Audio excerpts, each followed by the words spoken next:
Lately, I've been on the island by myself, starting a podcast about nothing. But I'm here tonight, man, and we got a few topics. Let's see if everybody pull up on this July 3rd, transitioning to July 4th, celebrating the independence of America. We are here. We are here. The link is in the chat.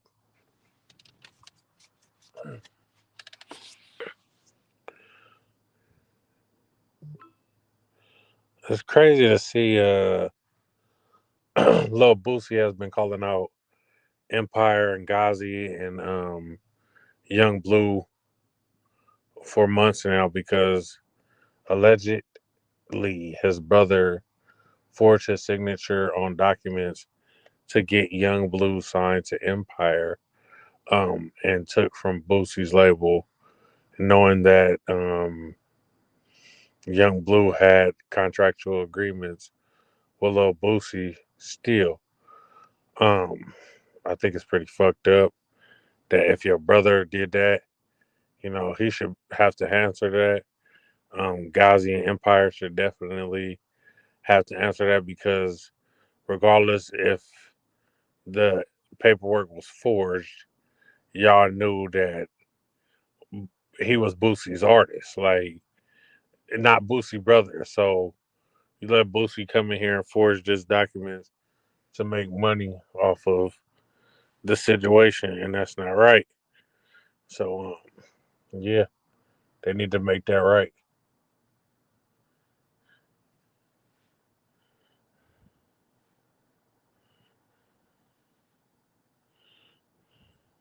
Um, also, let's see what else I got in here.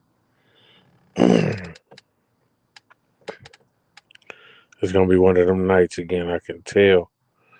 Uh, do you guys agree employees should not date their employers?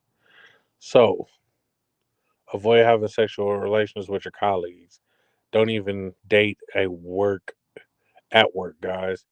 So I definitely believe that workplace relationships are bad.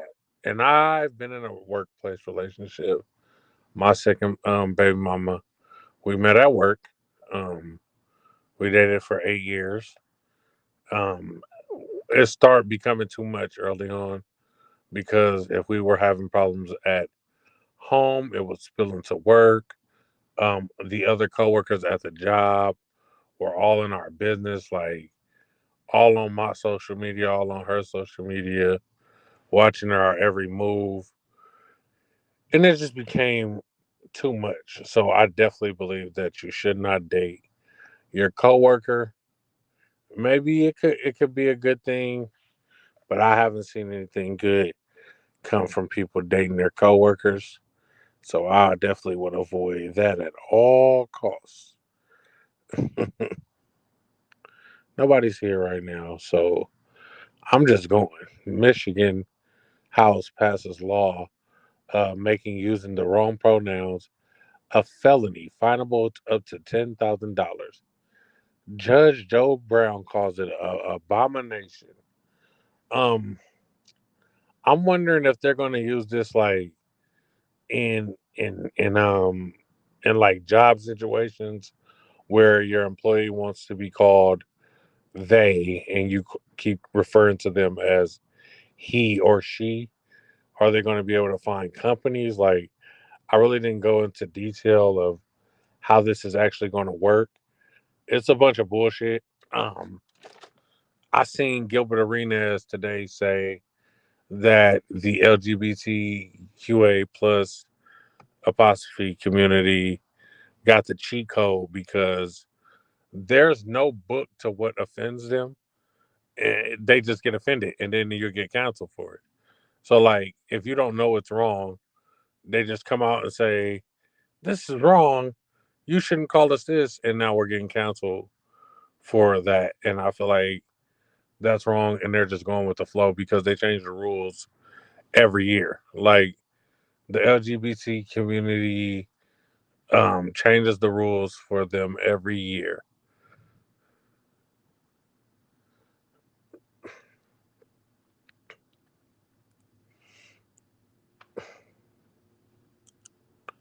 Not that one.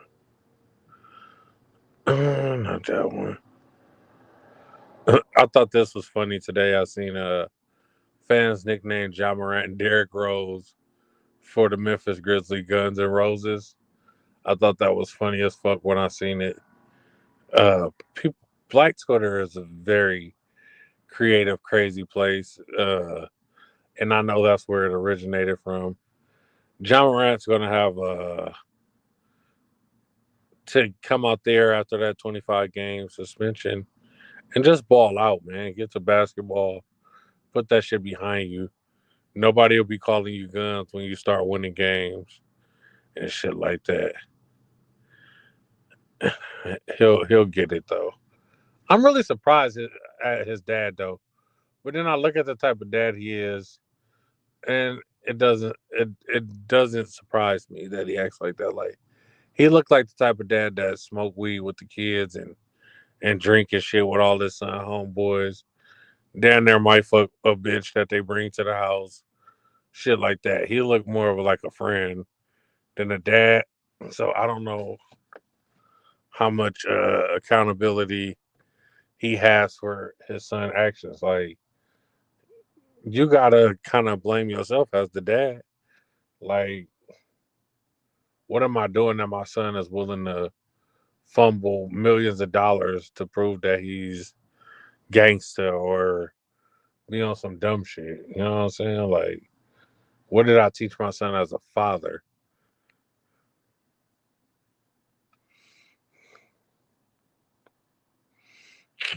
So, okay, so I don't want to show that one, but I want to ask the question. So, the girl was saying that her son came back and told her something that happened at his dad's house. I think like one of his older cousins was smoking with the dad, and he came and told his mom, like, "Mom, um, such and such got to smoke with dad while I was there." So she went back and told the dad, like, "Yo, you smoking with kids," and the dad got an attitude with his son, like, "How dare you tell what's going on at my house? Now you're not coming here, you're not welcome here. Like, you can't come to my house." Um, I want to know the best way that the parent should have reacted in that situation because I don't like when my daughter goes back to her mom and tell what's going on in my house or like be on the phone um with the phone on speaker or video and let people see around my house and shit. So I kind of feel what he doing, but I don't feel the you can never come back to my house. You feel me? Like that's kind of weird. You definitely got to find like a happy medium, a middle ground because it's kids are sensitive. Um, the mom is already coming to you telling you shit. So it's gonna be like an uphill battle from there once you do some petty shit and tell your kid they can't come to your house because they told something that was going on at your house. Um, seen another post today. Michael Jordan says he does not approve of his son dating Scottie Pippen's ex-wife, Larsha Pippen. He does not approve of that shit. So I wonder if the younger Jordan son even told his dad, like, "Dad, I'm about to take Scotty ex-wife down." Like, and I just feel like Scotty Pippen ex-wife know exactly what she doing. Like all these years she's hurt, so she doing things to hurt him. From Future to Michael Jordan's son. Like, why would you out of all people you can date, you pick Michael Jordan's son? Your husband's ex teammate son. That don't make no sense to me, man. And then you have high school age kids that see all this stuff on social media, um, gonna have to go to school like, yeah, that's why Michael Jordan's son knocking your mama down and shit like that. Like, I just don't think people think when they do some of these things that they do. And it's pretty unfortunate. It's kind of selfish for her to act like that as an adult. But more sports news. Adrian Bonner says he wishes his mom would have dated a taller man. Well, not dated, slept with a taller man because he was watching all these NBA players get these big contracts, the 250 million over 5 years. The You feel me? He got a little envious. He said, "Mom, while I'm a prime athlete, you know what I'm saying, like, and I'm happy that I'm here. You should have fucked a tall nigga because I could be getting this goddamn 250 million instead of fighting for a million here, a million there." How y'all feel about that out there in podcast land?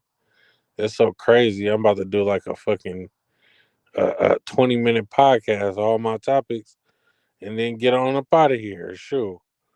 Because nobody pulled up on me tonight. So I'm sad. Let's go with this one, right? They said that damn, I can't it's cut off. Let me go read it in my images.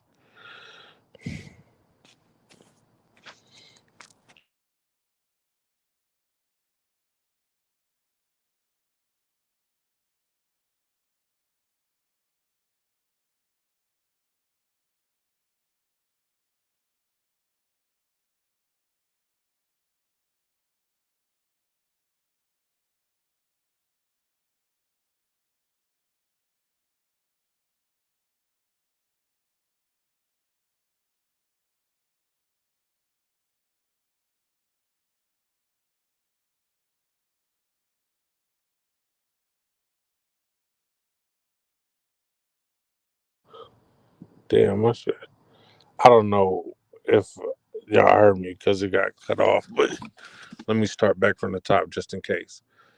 She had a job, she had her own crib, she had her own car, knew exactly what she wanted. Didn't have nobody calling from the pen, wanted to talk. Didn't have nobody move in and knocking over her son Forts and calling him a scrub after they got out. She was supportive of Jody business, knew how to roll, and set the mood after a long day of slanging dresses. She knew Yvette wasn't no good for Jody and was just trying to get the king out of a bad situation before Rodney got out.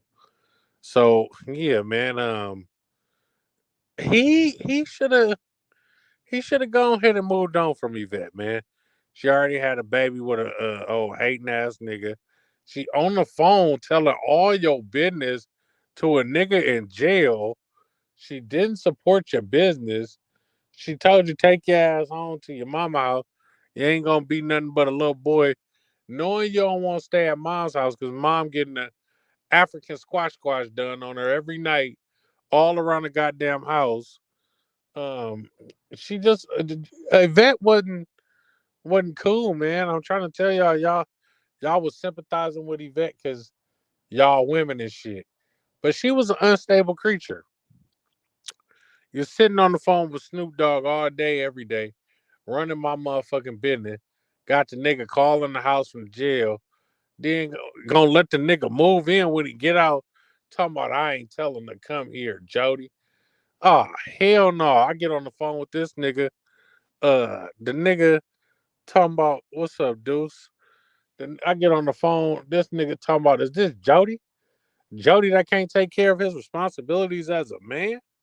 Like, come on, blood. This nigga running back all my business to me though, and you think I'm okay with that? Yvette was a piece of shit. She had Jody Joe out there stuck. She knew he was scared to be out there on them streets because his brother got killed. Because mom's put brother out the house and all the shit. Man, fuck Yvette. Had the nigga Snoop coming over terrorizing his kid and shit. You're not my dad. Kicking over the fort, all that shit, man. Yvette wasn't cool.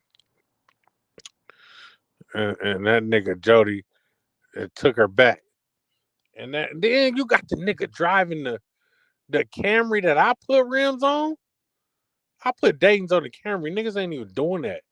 If you let this nigga drive the car that I put the rims on, pull up on me with his homeboys, act like they gonna air me out, had me falling all over the grass and shit, scared as fuck, hyperventilating. Ain't right. Ain't right, man. Yvette, if Jody was a baby boy, Yvette was a motherfucking baby girl. Shit. Cause that bitch was childish than a motherfucker. Mm. And then what's considered too emotional for you? I know everyone is different. So what's too emotional for me in a relationship? Um, I like a person who has emotion behind things and can display their feelings. But when you just nagging and whining all the time for everything, that's too much emotion for me. Like, dog, you not happy about nothing. You just nag and whine about everything, bro. That shit is a turn off and it's disgusting. Honestly, like, and I don't think nobody should have to deal with that or put up with that type of shit. Man, so I've been left on this island. I've been up here for 15, 16 minutes. I've went through the little topics that I have. Um, I think I got one more. I think I got one more. Let's talk about this, man. Glorilla said that guys like ghetto females over classy women. There's definitely truth to that. Um, but I just think a bougie ass like woman is a turn off. Like you can be a 10, but your attitude turns you into a 4. You feel me? So it, like if you classy and bougie, that will be a turn off. But if you're a classy woman that is just handling her business, not too loud, not too ghetto, and is in her womanness, then I don't see anything wrong with that, man. But the classy bougie woman is a turn off to me, and I don't like it. I don't like it at all. Yeah. Man, remember the movie Juice? Growing up, they posted this on this page on Instagram. We're not going to address how Cindy was molesting Omar and Juice. That was a grown ass woman messing with a high school boy. She had her own apartment, own job, all the shit. And she was letting this little ass 16, 17-year old come around and smash it. It was a lot of underage questionable sex shit in these movies growing up that I feel like niggas wasn't in the wrong back then for doing what they did because it was widely accepted. A lot of music artists was fucking with underage girls. A lot of motherfuckers had underage girlfriends, and I think it really didn't become frowned upon until my generation. Like me growing up, everybody was like, "Oh no, you niggas is out of pocket. Like y'all manipulating these little girls based off of what y'all got, and they see what y'all got, so now they want to deal with y'all versus somebody they age." So I can definitely understand why niggas are getting in trouble for that shit. But yeah, man, I did 20 minutes in this thing. I might go back live if somebody hit me, but hey, that's been a podcast about nothing.